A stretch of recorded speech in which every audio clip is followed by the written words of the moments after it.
Hey, what is up guys? It's your boy Speed here, and today we're going to be going over 5 builds you can try in 7.31D that are very powerful. These are all builds that were recently buffed in 7.31D, and so I want to cover them.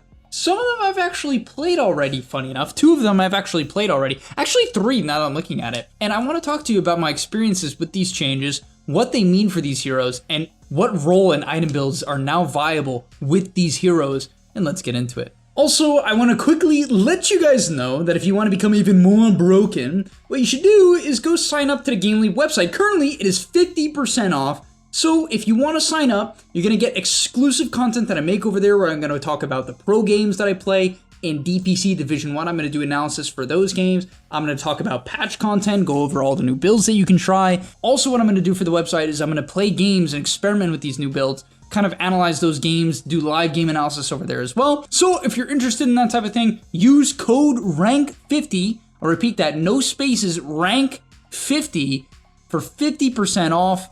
Use that when you're checking out.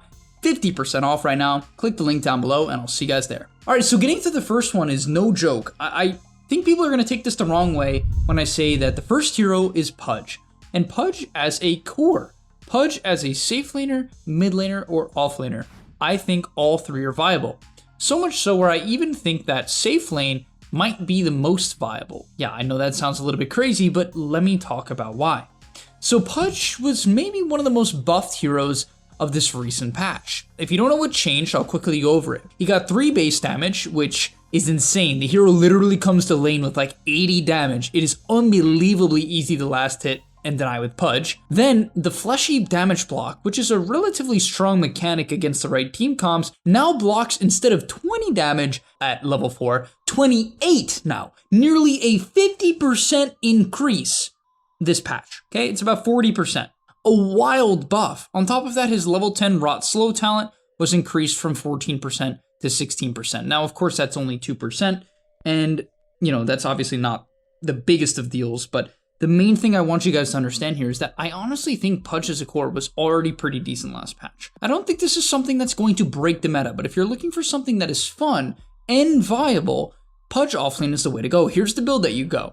So in general, you want to start with just the overall bit of stats, right? Make sure you buy plenty of regen. You're going to have to buy a salve for yourself if you're in the safe lane or off lane now, because they nerfed salves, or at least sharing salves. So you're going to have to buy yourself a salve. You're going to have to get tangos at some point. I recommend getting a gauntlet, maybe a ring of protection. PUDGE still has some armor issues that you need to address. So let's say a ring of protection. I don't even think you need Quelling Blade. I think Quelling Blade is quite unnecessary on PUDGE. You hit for like 80 damage. You really do not need it. You shouldn't have problems last hitting. So I would say skip the Quelling, right? Ring of protection, salve, tangos, a gauntlet, 2 branches, something along those lines. You'll be golden. From there on out, the skill build you want to go is at level 1, you can go a few different things. Generally, I'd recommend taking Hook. It's just a good trading ability. Like, you can kill someone at the rune with it. You can then hook a position 4 that's trading with your position 5 or vice versa, depending on what lane you're in. For the mid lane, you can hook the range creep if needed. However, let's say you are mid, for instance, I often recommend then taking Rot. And you can use the Rot to just secure CS a little bit easier. You can turn it on right before it's in auto attack range and, you know, get the CS that way. So you can obviously use Rot as well. Now, the big thing to understand is you're not maxing Hook whatsoever. If you don't understand how PUDGE works, the damage block on his Flesh Heap, when you activate it, it's an active ability, blocks instance-based damage. So this 28 damage block blocks every instance of damage. For instance, Jug Spin does no damage to PUDGE. DP Spirit Siphon does no damage to PUDGE. If you think I'm kidding, I just recorded a video on my second channel. You guys can check it out. It's in the description down below. It's Speed Dota. Pretty sure you could find it. And I played a mid PUDGE game on a top 100 NA account and crushed. Like I didn't crush the lane, but I crushed the game because you don't take any damage from Rot. When you are jungling, if you activate Flesh Heap, you take no damage from the creeps and no damage from Rot, which means you can jungle extremely quickly. So quickly that even when you don't have Flesh Heap, you can leave on your Rot and dismember a large creep. It completely out heals it and like wipes through the camps. So PUDGE is unironically one of the fastest junglers in Dota when you get some levels. Your skill build generally should be 1 point in Hook, 2 points in Rot, 2 points in Flesh Heap, with a point in Dismember. After that, I personally like taking a 3rd point in the damage block, then maxing out the Rot, That has felt best to me, but I'm not 100% sure on that one. From there, you want to go something like Phase Boots into Hooded Defiance. Sometimes the Hood first is better. I did that in a recent game against the Bat Rider. I went for a Hood first, into Phase Boots, into Soul Ring and Ags. You don't even necessarily need the Soul Ring. I think you can get away with Raindrops and a Wand, or just Raindrops or just Wand and a Clarity into your Ags. You don't have to go Ags, but I personally think Ags and the Rot Slow talent is a nutty timing. All right, getting into our second hero, we got CLOCKWERK as a position 4. We'll keep this one very straightforward, very simple. So the big change that CLOCKWERK got, literally the only change that CLOCKWERK got, was that Battery Assault, his Q, does 2 times damage to creeps. So we've seen a couple of changes similar to this as of late, where Spirit Breaker, his Bash, does 50% bonus damage to creeps.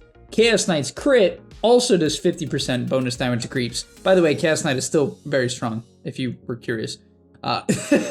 But the reason why this is a big deal is CLOCKWERK, one of his biggest issues as a position 4 was his ability to get an item, to get items in general. That and his ability to farm creep waves. He could not clear creep waves. If your team needed a hero to play the dead lane, or let's say you wanted to defend a tower, you had no great wave clearing the wave.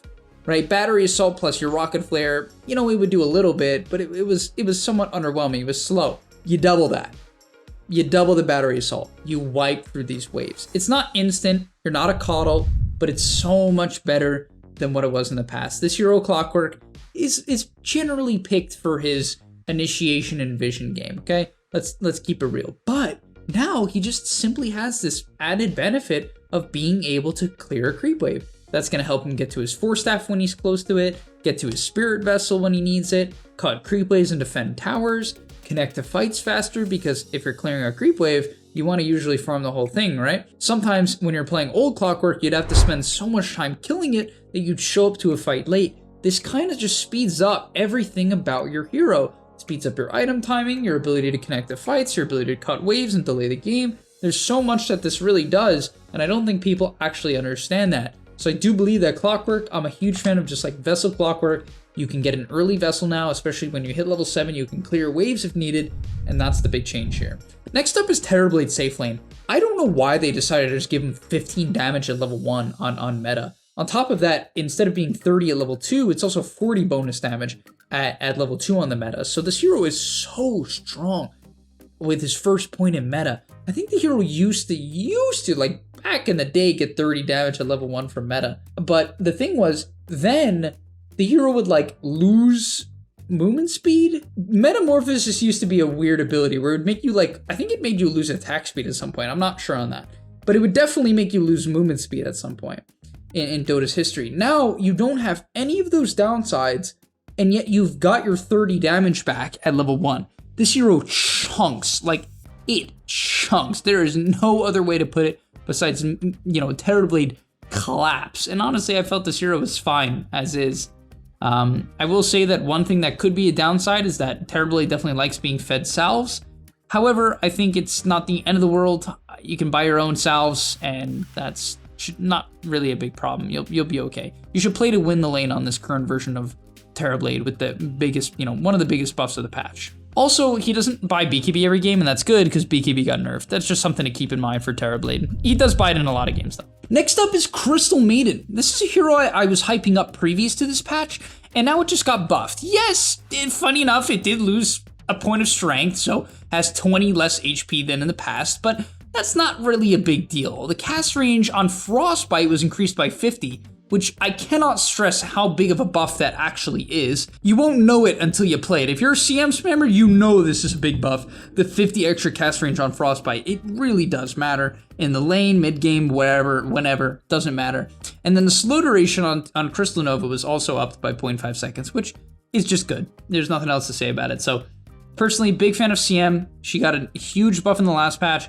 I honestly think this hero is incredibly powerful, like unbelievably powerful. I'm a big proponent of Crystal Maiden as a hero. I think the hero is a great laner. I think it's good in the mid game. Its control is solid. It's actually very good against a lot of spirit heroes just for Frostbite max. So yeah, please max Frostbite on this hero and just pop off. It's quite powerful. And finally, last but not least, is actually another hero I did not think would get buffed this patch, but a hero I think is quite good. and that is ZEUS. I'm getting to the point where I think ZEUS is very powerful, and people just gotta learn to buy the freaking shard. I think if players just bought the freaking shard, this hero's win rate would go up, up, and up. Recently, well, in the most recent patch, they buffed Heavenly Jump to be much better at level 1, quite a bit better at level 2, and even somewhat at level 3, where now, at level 1, instead of being a 1 second 100% movement speed and 100 attack speed slow, it is now a 1.6 second on that, which is insane. Think about how long that actually is. A 100% movement speed slow, and 100% attack speed slow, and a 50% cast time increase. For 1.6 seconds, that's unbelievable. Like, literally, I was watching 9 play it. I'm sure you guys watch it. He would hop on this Ember Spirit. The Ember Spirit would turn to trade. Can't. No attack speed. No movement speed. Couldn't trade. It just gets a free auto attack. It's a free auto attack. If you're disengaging, at max, it's 2.5 seconds of movement speed slow for 100%. I think they literally do not move. So I honestly think ZEUS is quite powerful. The only thing I would say is, number 1, you can play it any role. Just buy the freaking shard. Buy it at minute 15 almost every single game. It is that good. I don't believe this hero is very good without it, frankly. So, alright. That's going to be all. If you want to know the item build I would generally suggest here, I didn't really have any builds for the other heroes. I don't think the build for TERRORBLADE changed, frankly. I don't think the build for CM is particularly wacky or you should change much. I think you should just go like, you know, 4-staff Glimmer, these type of items. Drums is fantastic on CM.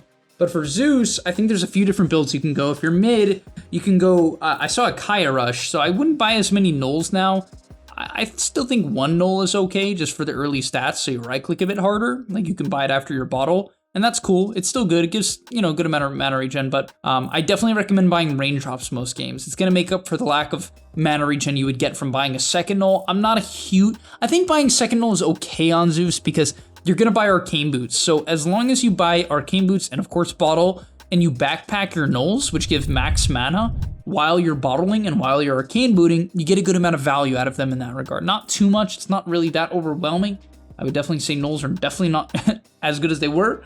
But yeah, I think that build is cool. I like the Kaya. He actually went Kaya Sange right away. And the reason why is at level 15, ZEUS has a health talent. So with Sange and this health talent and Heavenly Jump, your hero is very, very hard to kill. You pump damage, and people will jump you thinking, oh, it's a ZEUS. I'll kill him. Nope, he hops away. Your movement speed gets slowed by 100% for 2.5 seconds. He has an insanely, like, 2k HP on his level 15 timing. And yeah, it's honestly insane. I even like the idea of the Eternal Shroud on ZEUS. This is an item that recently got buffed. It's a little bit weird, but if you're going to go Kaya Sange, these items work hand in hand because you get the magic resist, 25% now, with a very high HP pool, so you get a lot of value out of that. Then you get the bonus mana, which your hero actually needs, so when you get gone on, you get extra mana back. And the spell Lifesteal is pretty good on ZEUS, it honestly is. When you ulti, you get like 600-700 HP back. It's like quite a big heal for just clicking your ult. So when you get gone on, I think this build has potential. Like, you're just this like tanky ZEUS who baits out attention, and it's very powerful. And I think you can do that build on offlane as well if you want to try it. I actually think it's viable. On support, I would go Aether Lens most games with Shard, and that's about it. All right, thank you guys so much for watching. If you have builds that you want to share with the community, leave them in the comment section down below, and I'll see you in the next one.